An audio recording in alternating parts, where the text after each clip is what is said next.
He forged a will to disown me, but forgot one detail.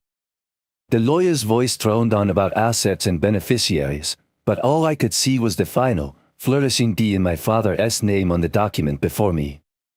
It was a perfect signature, a clean, confident stroke from a hand that hadn't been steady in 5 years. And in that flawless detail, I saw the perfectly constructed lie that had stolen my father's legacy.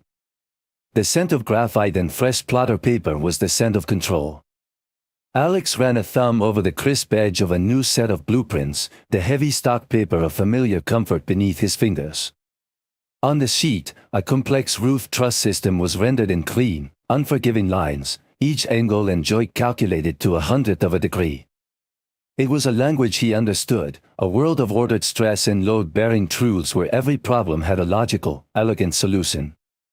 This love for structure, for the integrity of a well-made thing, was his father's legacy.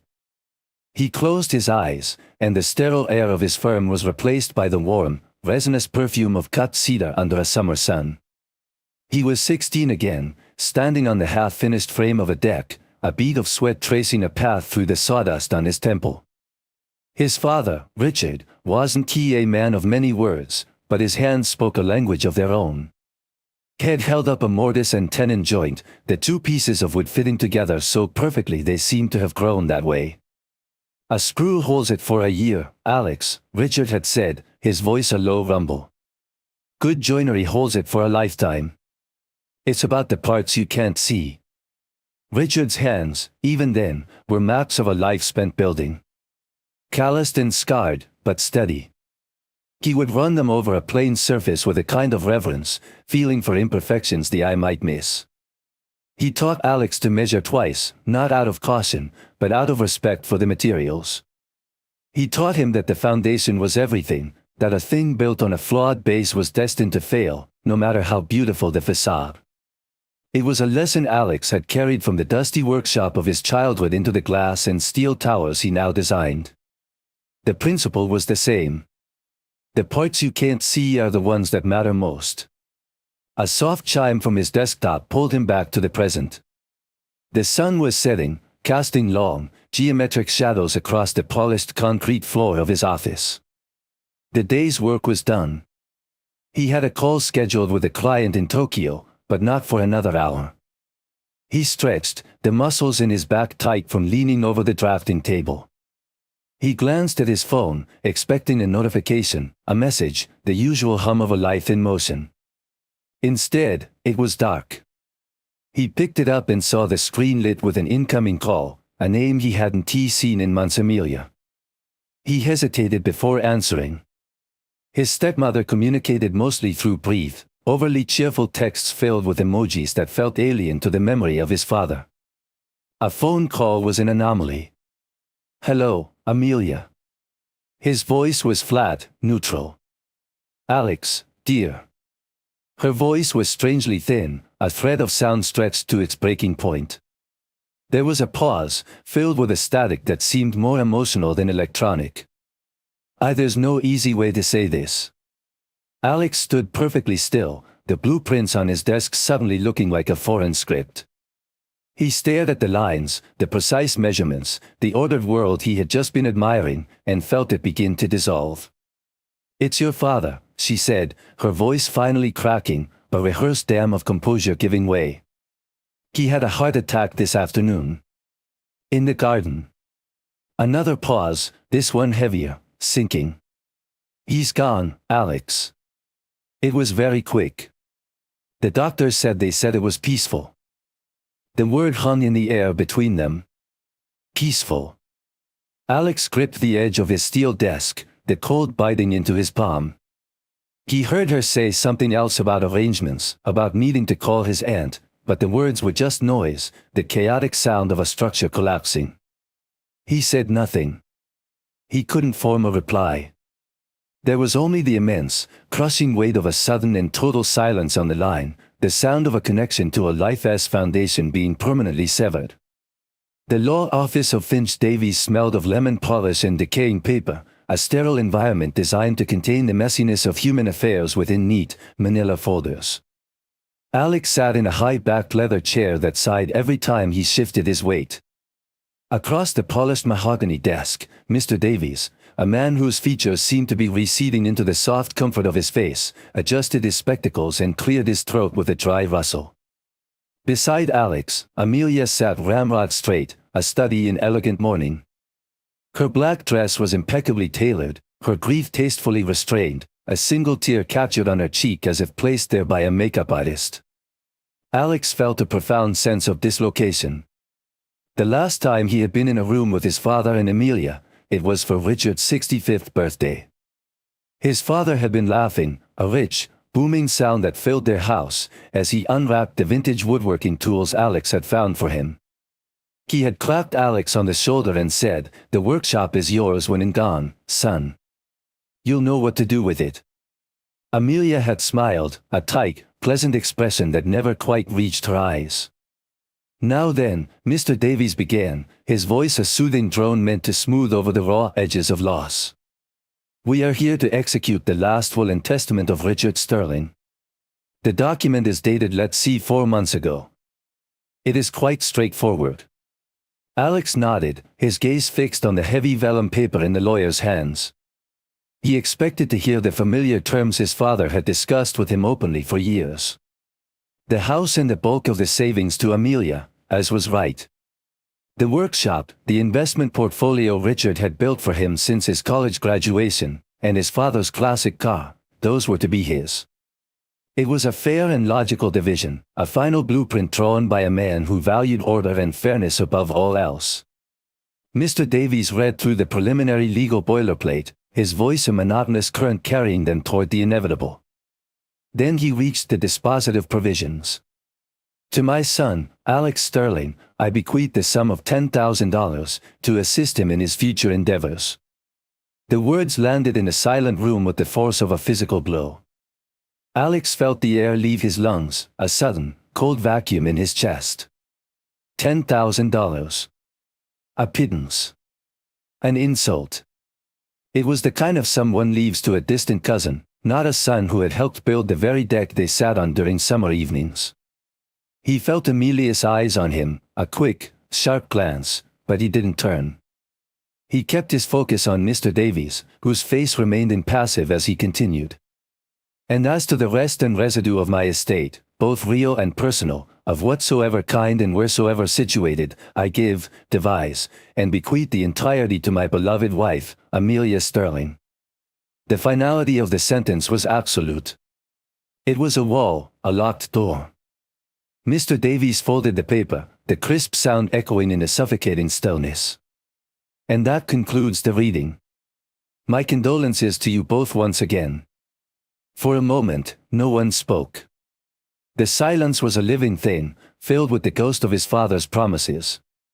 Alex's mind raced, trying to find a logical explanation, a beam to support the collapsing structure of his reality. Had his father been angry with him? Had he done something to cause such a profound, final rejection? Nothing made sense.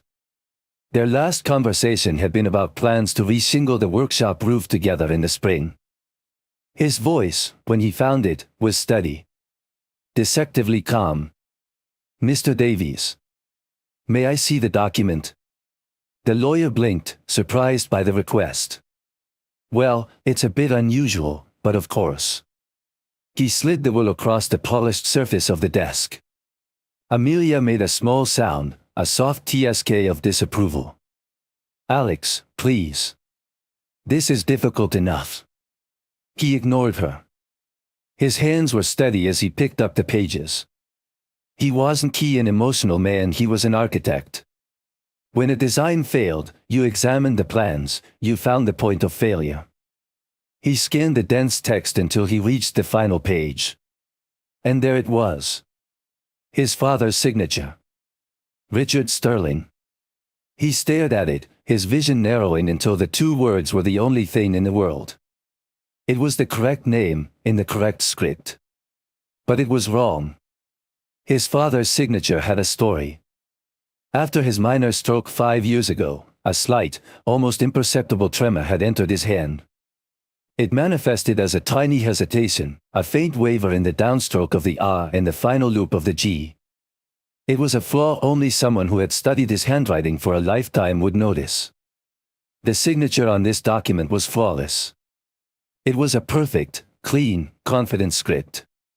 It was the signature of a stranger. Alex placed the will back on the desk, his movements deliberate. He looked from the paper to Amelia, whose carefully constructed mask of sorrow was now overlaid with a new expression of cool, watchful defiance. The parts you can't see, his father had always said, are the ones that matter most. In that room, under the hum of the fluorescent lights, he finally understood. The will wasn't a rejection. It was a fabrication. The drive back from the lawyer's office was a blur of muted colors and indistinct shapes. The familiar city grid, a testament to logic and planning, felt alien and chaotic. Alex parked his car in the subterranean garage of his apartment building, the squeal of the tires echoing in the concrete emptiness. He walked through the lobby, past the polite nod of the doorman, and rode the elevator up in silence, the photocopy of the will a cold, rigid presence in his briefcase. His apartment was a space of deliberate order. Clean lines, minimalist furniture, and a vast window overlooking the city's steel and glass heart. It was a fortress of control, a physical manifestation of his own mind. He didn't turn on the lights, allowing the fading twilight to fill the room with shades of gray. He walked directly to his drafting table, a massive slab of white oak that dominated the living area. He cleared away a set of half-finished schematics with a single, sweeping motion, the papers rustling in protest. He placed the copy of the will under the articulated arm of his high-intensity lamp. With a soft click, a pool of pure, white light flooded the document, bleaching the text and throwing the final page into stark relief. The grief that had hollowed him out was beginning to recede, replaced by something colder, sharper. It was the same feeling he got when he found a critical flaw in a structural analysis, a quiet, focused urgency. His eyes went straight to the signature. Richard Sterling. He remembered the day his father came home from the hospital after the stroke. It had been minor, the doctor said, a transient ischemic attack. No lasting cognitive damage. But there was a ghost left in the machine. Richard's right hand, his dominant hand, now carried a subtle, almost invisible passenger. A fine tremor that only appeared when he concentrated, when he tried to guide a pen or a chisel with precision. His father, a man defined by the steadiness of his hands, had been furious with the betrayal of his own body. Alex remembered him sitting at the kitchen table, practicing his signature over and over on a sheet of scrap paper, his jaw tight with frustration. "It's like a stranger is holding my hand," Alex had grumbled, the loops of his GS and LS slightly uneven, the confident flow of his script forever disrupted by that slight, electric stutter. Alex leaned closer to the document on his table, his breath fogging the air just above the paper. He retrieved the draftsman's magnifying glass from a drawer, its heavy lens cool in his hand. He positioned it over the signature, and the ink leaped into focus, each fiber of the paper visible. The signature on the will was a monument to confidence. The initial R was bold and assertive. The cross of the T in Sterling was a single, decisive slash. The lines were fluid, the pressure of the pen on the paper consistent from the first letter to the last. It was a beautiful, elegant signature. It was a lie. There was no hesitation. No faint waver in the downstroke where muscle memory fought against a misfiring nerve. There was no ghost in the ink. This signature was an impersonation of the man his father had been 6 years ago, not the man he was 6 months ago. Someone had traced a memory, not an identity. He slowly straightened up, the magnifying glass still in his hand. The cold feeling in his gut solidified into something hard and heavy as stone. This wasn't an act of a father disowning his son. This was a carefully constructed forgery, a blueprint for theft laid out on legal paper. The meticulous attention to detail, the very quality his father had instilled in him, was now the tool that had allowed him to see the truth. They had built the perfect facade, but they forgot about the foundation. They forgot about the parts you can't see. Suspicion without evidence was just a feeling, an unstable structure built on air. Alex knew he needed a foundation, a collection of undeniable truths. He pushed back from his drafting table and moved to a large, steel filing cabinet in the corner of his study. It was a relic from his first solo practice, a heavy, unadorned box of facts. Inside, under the tab labeled Personal, was a meticulously organized history of his life, and his father's. He pulled out a thick folder. For the next hour, he became an archivist of his own past, laying out his evidence on the vast white expanse of the drafting table. He worked with a cold, methodical precision, the architect replacing the grieving son. Each document was a core sample, a snapshot of his father's hand at a specific point in time. First, the older artifacts. A contract for the first deck Richard had let him co-design, dated a decade ago. The signature was bold, the ink a confident, unbroken line. He placed it at the far left of the table. Next to it, a birthday card from 7 years back. To the best son an old carpenter could ask for. Love, Dad. The script was the same, the familiar loops and angles a physical echo of his father's voice. Then he reached the temporal dividing line, the stroke. He carefully unfolded a get well card he had given his father in the hospital. Richard had insisted on signing the discharge papers himself, a stubborn act of defiance. Alex had a copy of those papers, obtained for insurance purposes. He laid it next to the birthday card. The difference was subtle, yet absolute. It was like comparing the blueprint of a building to the finished structure. One was an ideal, the other a reality, shaped by the stresses and strains of existence. On the discharge form, the R in Richard wavered almost imperceptibly as it began its downward curve. The fluid, single-motion signature of the past was gone, replaced by one that contained a moment of involuntary hesitation. It was the ghost in the machine, captured in ink. One by one, he added to the timeline. A Christmas card from 4 years ago. A signed receipt for a new table saw 2 years ago. A personal check Richard had written him for his last birthday, just 8 months prior. He arranged them in chronological order, a story told not in words, but in the subtle degradation of a single, practiced motion. Under the bright, unforgiving light of the lamp, the pattern was undeniable. Every single document signed after the stroke bore the same telltale flaw. The faint tremor. The slight stutter in the ink. It was his father's new truth, a permanent part of his physical identity. Finally, he placed the photocopy of the will at the very end of the line. It sat there, an island of perfection in a sea of flawed reality. The signature on it was an echo of the man his father used to be, not the man he had become. It was a forgery not just of a name, but of time itself. Alex stepped back from the table. The collection of papers looked like a forensic exhibit. On one side, a decade of love, support, and shared history, all bearing the authentic marks of his father's hand. On the other, a single, sterile document that sought to erase it all, signed with the confident hand of a liar. He felt no rage, only a profound and chilling clarity. This was no longer a family matter to be settled with quiet grief and hushed resentment. It was a matter of evidence. Of structure. Of a critical, load-bearing lie at the heart of his father's final legacy. He had found the point of failure.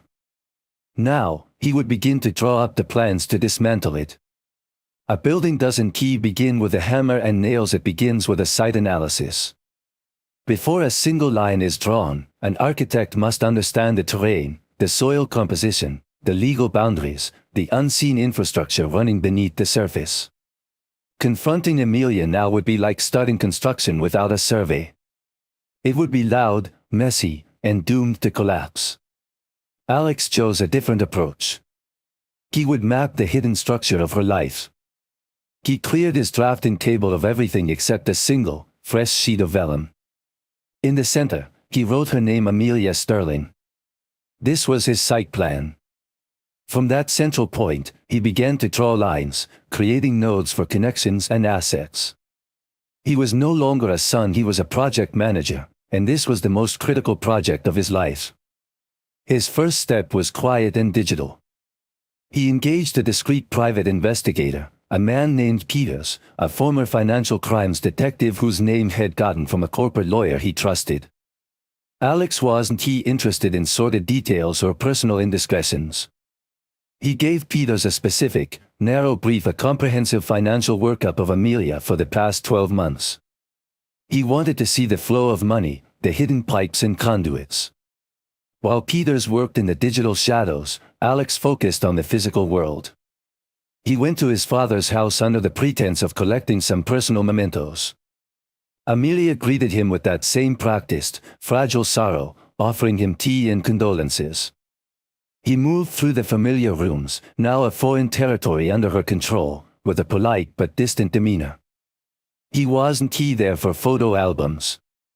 In his father's workshop, the scent of cedar and oil a painful balm, he went straight to the old roll-top desk. His father, a man of the analog world, kept meticulous records. Alex found the checkbook for the joint account he shared with Amelia. He didn't take it. Instead, he took out his phone and, with steady hands, photographed every entry in the register for the last year. He did the same for the credit card statements he found filed away. It was a violation, a trespass on a life already ended, but it was a necessary one. This was a structural analysis, not a sentimental journey. Back in the sterile quiet of his own apartment, he began to collate the data.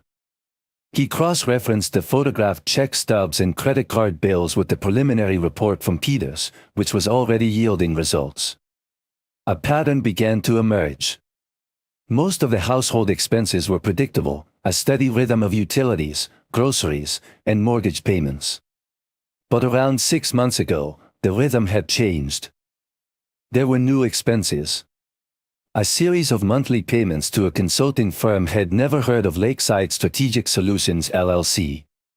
The amounts were significant but irregular, just under the $10,000 threshold that often triggers financial scrutiny. On the surface, they were listed for estate planning services. Peters' report provided the missing detail. Lakeside Strategic Solutions was a shell corporation, its registered agent a law firm specializing in asset protection for high-net-worth individuals. Its physical address was a P.O. box in another state. Then there was a large withdrawal from the joint savings account 3 months ago. $50,000. The check register simply said, family loan. Amelia had told him nothing about it. Peter's investigation traced the transfer to an account belonging to Amelia's brother, a man with a history of failed businesses and mounting debt. Alex sketched these connections onto his vellum sheet. Lines radiated from Amelia's name, connecting her to the shell corporation, to her brother, to the withdrawn funds. He was no longer looking at random events. He was looking at a blueprint. The groundwork for this betrayal had been laid months before his father's death. The forged will wasn't an act of spontaneous greed, it was the final, load-bearing piece of a carefully engineered structure of deceit. He felt a cold resolve settle over him. He now understood the site. The next step was to expose the flawed foundation for all to see. Every structure requires official approval, a stamp that declares it sound and up to code. For a legal document like a will, that stamp belonged to the notary public. On the photocopy, beneath the forged signature of his father, was the crisp, embossed seal and hurried scrawl of a man named Marcus Thorne. Alex added this name to his blueprint of betrayal, a new, critical junction point. Marcus Thorne's office was not in a gleaming downtown tower. It was a dusty storefront wedged between a bail bondsman and a check cashing service, the kind of place that thrived on the edge of desperation. The name on the window was peeling, proclaiming services from tax preparation to document certification. It was a business built on small, transient transactions, an unlikely choice for a man of his father's means to finalize the most important document of his life. Richard had used the same reputable downtown firm for 40 years. This deviation was, in itself, a red flag. Alex didn't go to the office. Instead, he directed his investigator, Peters, to focus on Thorne. The initial findings were telling. Thorne had a history of complaints filed with the state licensing board, minor infractions, mostly, for procedural errors and sloppy record keeping, all dismissed with a slap on the wrist. But it painted a picture of a man who was either incompetent or willing to cut corners. Alex suspected the latter. He asked Peters to dig deeper, to pull Thorne's personal financial records, a legally gray area that Alex justified as a necessary excavation. The report came back 2 days later, and within the dry columns of numbers, Alex found a weak point in the foundation. 3 months ago, a single deposit of $25,000 appeared in Marcus Thorne's personal savings account. The deposit was in cash, made through a series of smaller deposits over 2 days to avoid federal reporting requirements. On its own, it was suspicious. But it was the timing that was damning. The deposit was made on the day after the new will was dated and notarized. It was the payment for services rendered. The price of a legacy. But where had the cash come from? The $50,000 family loan to Amelia's brother, Arthur, had been withdrawn from Richard's account just a week before Thorne's sudden windfall. It was a strong circumstantial link, but not a direct one. Alex needed to bridge the gap. He tasked Peters with one more search, this time into Arthur's business dealings. Arthur's primary venture was a struggling landscaping company, Green Pastures Incorporated. It was barely solvent. However, Peters uncovered a secondary entity registered in Arthur's name, a small import-export business called Global Distribution Solutions. It had no public profile, no website, and minimal business activity, except for one thing: its corporate bank account had received a $50,000 wire transfer on the exact day the money left Richard's savings. 4 days later, $40,000 was withdrawn, in cash. Alex sat back, staring at the flow chart head now filled in with names, dates, and amounts.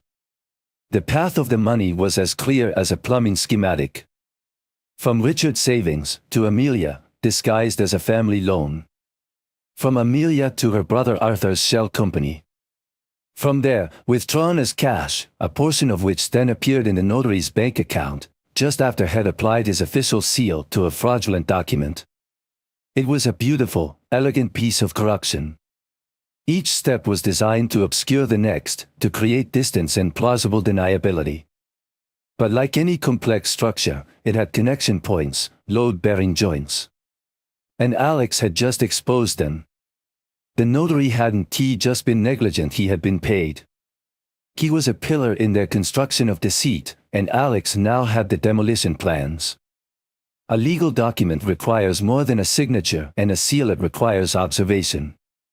The fraudulent will listed 2 witnesses, their names printed neatly below their own signatures. One was Arthur, Amelia's brother, a compromised and clearly complicit party. The other name, however, sent a jolt through Alex: George Hansen. George wasn't just a name, he was a fixture of Alex's childhood. He and Richard had been friends for 50 years, since they were apprentices together on the same construction crew. George was a man of simple tastes and unwavering loyalty, a permanent presence at holiday dinners and summer barbecues. He was the closest thing Alex had to an uncle. Seeing his name on that document felt like finding a crack in the bedrock. Alex found George in his usual spot, the corner booth of a worn-out diner that smelled of stale coffee and fried bacon. He was nursing a mug, staring out the window at the passing traffic. He looked older than Alex remembered, his shoulders slumped, the weight of something more than just years pressing down on him. "George," Alex said, sliding into the vinyl seat opposite him. George started, his eyes widening in alarm before settling into a pained, weary recognition. "Alex. I heard about your dad. I'm so sorry." The words were genuine, but they were coated in a thick layer of something else, anxiety, maybe even fear. "Thanks, George. It's been difficult." Alex let the word hang in the air. He didn't want to attack, he wanted to survey the ground, to test the structural integrity of the man in front of him. In trying to get his affairs in order. You know how he was, everything had to be just so. George nodded, his gaze dropping to the swirling coffee in his mug. He was a good man. Meticulous. He was, Alex agreed. Which is why I was a little surprised. I was at the lawyer's office. Saw the new will. At the mention of the will, a tremor ran through George's hand, rattling his spoon against the ceramic mug. He quickly stilled it, placing his hands flat on the table. He didn't look up. Ah. Yes. Amelia asked me to be there. You were a witness, Alex stated, his voice even, observational. I saw your name. You and Arthur. Yes. That's right. George's reply was clipped, his posture rigid. He was a wall, but Alex could see the hairline fractures forming. I'm just trying to understand the timeline, George. For the probate court. Do you remember the day you signed it? What was my father like? Was he lucid?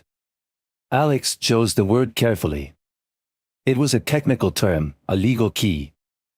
George finally looked at him, his eyes pleading. He was fine, Alex. He was himself. He knew what he was doing. The defense was too quick, too practiced. It sounded rehearsed. It was at Marcus Thorne's office, right? The notary? George flinched at the name. Yes. Downtown. That's odd, Alex said, leaning forward slightly. Dad hated going downtown. And he never used anyone but his regular firm. For you to be there, and Arthur, and this new notary, it must have been an important day. The pressure was building. George's face was pale, a fine sheen of sweat on his brow. He looked trapped, a man caught in a lie he was no longer strong enough to hold up. He began to stammer. Amelia said Richard wanted to make some changes, to simplify things for everyone. I was just helping out a friend, Alex. That's all. Alex saw the truth in that moment. George hadn't been a conspirator. He was a pawn, coerced by a story of loyalty, perhaps pressured by a manufactured crisis. Maybe Amelia had claimed Richard was unwell and needed his oldest friend's help to finalize his affairs quickly. George, in his unwavering loyalty, would have done anything for his friend, even if it felt wrong. The weight of that misplaced loyalty was now crushing him. Alex softened his tone. I know you were his friend, George. You were his best friend. That's why I came to you. Because you, more than anyone, would know what he would have wanted. He didn't need a confession. He had seen the truth in the man's panic. The lie was too heavy for George to carry. When the time came, under the pressure of a legal deposition, Alex knew he would break. George was the human element in Amelia's meticulous design, and he was the weakest point. Alex had spent weeks drafting his own case, laying out the evidence on his vellum blueprint. Now it was time to bring in a master builder. He sought out Julian Croft, a probate lawyer whose reputation was built on dismantling fraudulent estates. Croft was a man in his late 60s, with a face like a worn leather briefcase and eyes that had seen every permutation of familial greed. He wasn't a shark, he was a craftsman, known for his methodical, almost surgical, approach to litigation. They met in Croft's office, a room lined not with law books, but with antique maps. The symbolism was not lost on Alex. This was a man who navigated treacherous territories. Alex didn't begin with accusations or emotional appeals. He unrolled his blueprint of betrayal on the vast, cluttered surface of Croft's desk. This is a site analysis, Alex began, his voice calm and measured. He laid out the timeline of his father's signatures, the clear chronological demarcation of the tremor. He pointed to the flawless signature on the will. This is a structural anomaly. Croft leaned forward, peering at the documents through a pair of half-moon glasses. He listened without interruption, his expression unreadable, as Alex walked him through the rest of it.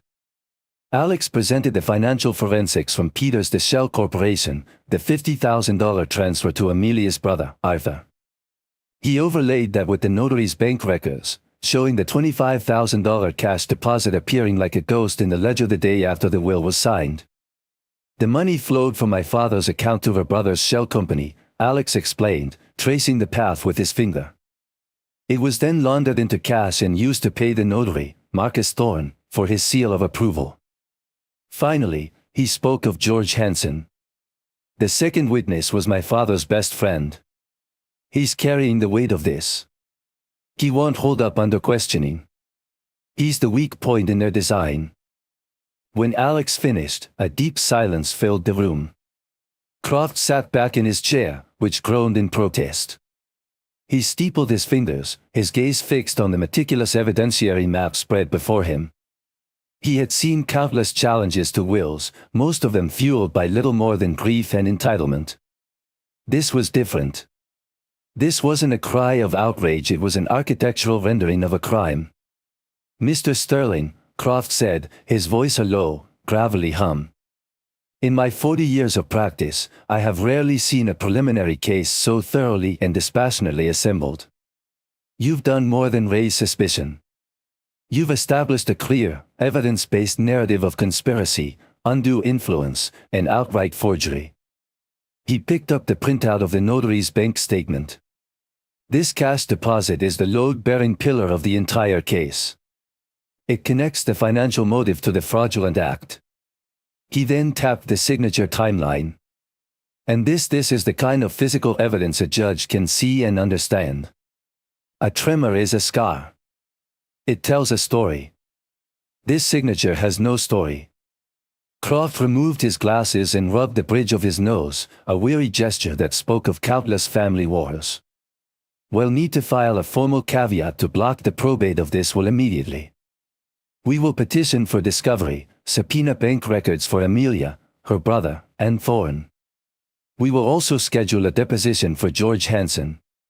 His testimony will be crucial." He looked Alex directly in the eye, the professional mask dropping for a moment to reveal a flicker of human empathy. "This will be unpleasant. They will paint you as a greedy, disgruntled son. Amelia will portray herself as a grieving widow, harassed and victimized. Are you prepared for that?" "I'm prepared to defend my father's legacy," Alex replied, his voice unwavering. "He spent his life building things that were meant to last. I won't let his final act be a lie." Croft nodded slowly, a small, grim smile touching his lips. "Very well." He extended a hand across the desk. "Let's get to work." The handshake was firm, a contract sealed. The investigation was over. The fight for justice had just begun. The deposition room was a beige box, designed to strip emotion from memory and render it down to sterile, transcribed fact. A long, polished table reflected the flat, humming light from the ceiling panels. Alex sat beside Julian Croft, his hands resting on his knees, a silent observer. Across the table, Amelia sat next to her own lawyer, a sharp-faced man named Calloway. She was the picture of beleaguered grace, her expression a careful blend of sorrow and resolve. For the first hour, she performed flawlessly. Guided by her lawyer, she wove a seamless narrative. She spoke of Richard's growing concern in his final months, his desire to uncomplicate his estate to protect her from stress after he was gone. Her voice was soft, her answers precise. She described the day of the signing with photographic clarity. Richard was in good spirits that morning, she said, her gaze directed at the court reporter as if she were speaking directly to the official record. He read the paper, had his coffee. He said he wanted to get it done, to have peace of mind. He chose Mr. Thorne because his office was convenient, and he didn't want a big fuss. Croft began his cross-examination with a disarmingly gentle tone. He asked about the weather that day, what she had worn, small, insignificant details that she answered with crisp confidence. She was building a structure of her own, a fortress of plausible detail. Alex watched her, recognizing the technique. It was a beautiful facade, meticulously constructed. "And when your husband signed the document," Croft said, his voice remaining level, "was he in any discomfort? Was his hand steady?" "Perfectly steady," Amelia answered without hesitation. "Richard had a very strong, confident hand. Always. Always? Croft asked, letting the word hang in the air. Yes. He was a man who knew his own mind. Croft nodded slowly. He slid a file across the table. I'd like to introduce the sworn affidavit of Dr. Elena Vance. She is a court-certified forensic document examiner with 30 years of experience. We provided her with the will in question, along with 24 authenticated samples of your late husband's signature, spanning the last 7 years. Calloway, Amelia's lawyer, immediately objected. Objection. We haven't had time to review this expert's report.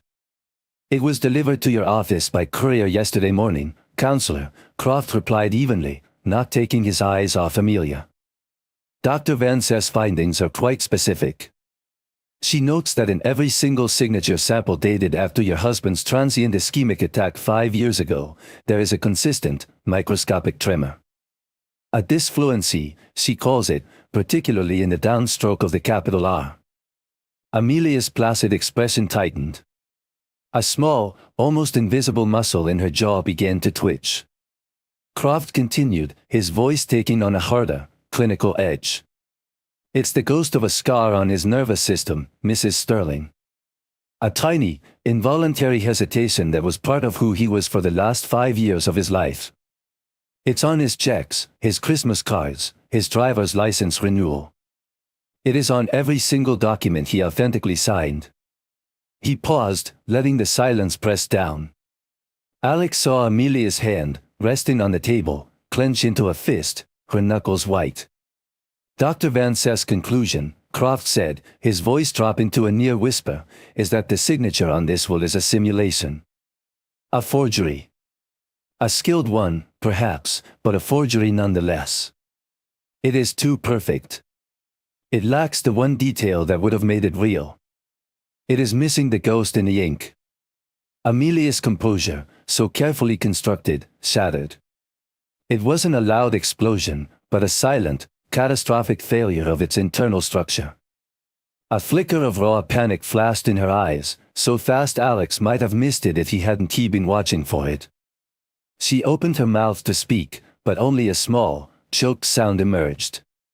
The perfectly rehearsed lie had just collided with an undeniable, scientific truth, and the entire edifice was beginning to crumble. George Hansen sat in a deposition chair like a man awaiting a verdict. He was visibly smaller than he had been in the diner, shrunken by the formal, adversarial setting. His cheap suit jacket was too big in the shoulders, and his eyes darted around the room, never settling on any one person for more than a second.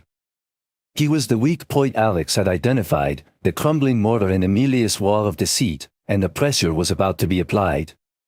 His own lawyer, a court-appointed man with a perpetually tired expression, sat beside him, offering quiet, unheard words of encouragement. Across from them, Julian Croft began his questioning, his voice now devoid of the gentle probing he had used with Amelia. It was sharp, precise, and relentless. He started by establishing George's 50-year friendship with Richard, painting a picture of deep, abiding loyalty. George agreed with every statement, his voice a low, miserable murmur. He was being led onto solid ground, a foundation of truth from which his lie would seem all the more unstable. Then Croft pivoted. Mr. Hansen, you have testified under oath, in a sworn affidavit submitted by Mrs. Sterling's counsel, that you were present when Richard Sterling signed his will at the office of Marcus Thorne. Is that correct? Yes, George whispered, his gaze fixed on his own tightly clasped hands. And you testified that Richard Sterling was of sound mind and body, and that he signed the document of his own free will? Yes. Croft paused, letting the affirmation settle into the record. He then produced a new set of documents. Mr. Hansen, I have here cell phone records for your friend, Richard Sterling, for the day in question. They were obtained via subpoena. The records show, through cell tower triangulation, that on the day you claim you were with him in Mr. Thorne's downtown office, Richard Sterling's phone never left his home address. Not once. How do you explain that? George's face went ashen. He stared at Croft, his mouth slightly agape. He looked to his lawyer, who could only offer a helpless shrug. He was trapped between an impossible truth and a sworn lie. Furthermore, Croft pressed on, his voice like hammer blows, we have the sworn testimony of Mr. Sterling's physical therapist, who states that Richard was bedridden with a severe case of influenza on the day of the alleged signing. She administered his treatment at his home. She has records. He was, in her professional opinion, in no condition to travel anywhere. The room was silent save for the quiet clicking of the court reporter's keyboard. Georges' composure was disintegrating under the weight of the evidence. His loyalty to his friend was at war with the fiction he had been coerced into supporting. Croft's final blow was surgical. Mr. Hansen, we also have financial records showing a $20,000 payment from a company owned by Arthur, Mrs. Sterling's brother, to your contracting business, for consulting services. This payment was made 2 days after the will was signed. Can you provide any invoices or records for these services? That was the thread. The single, final strand holding the whole fabrication together. Alex watched as George seemed to physically deflate, the last of his resistance draining away. The lie was too heavy. Tears began to well in the old man's eyes. He shook his head, a slow, defeated motion. His voice, when it came, was a choked, broken sob. She told me Amelia told me Richard was sick, that he couldn't leave the house, but that he needed to get this done for her. She said he was worried. He looked up, his gaze finally landing on Alex, an expression of profound shame on his face. She brought the papers to my house. Richard wasn't there. It was just me and Arthur. She said Richard had already signed it, that he just needed our signatures to make it official. She said I was helping my oldest friend. The confession filled the sterile room, a raw, painful admission of betrayal. The money, she said it was a gift from Richard. I thank you. For always being there for him. He covered his face with his hands, his shoulders shaking. I should have known. I should have called him. But I trusted her. It was over. The meticulously constructed lie, with its shell corporations, paid-off officials, and coerced friends, had been unraveled by a single, undeniable thread of truth. The entire fraudulent structure came crashing down in the quiet, devastating sound of an old man's weeping.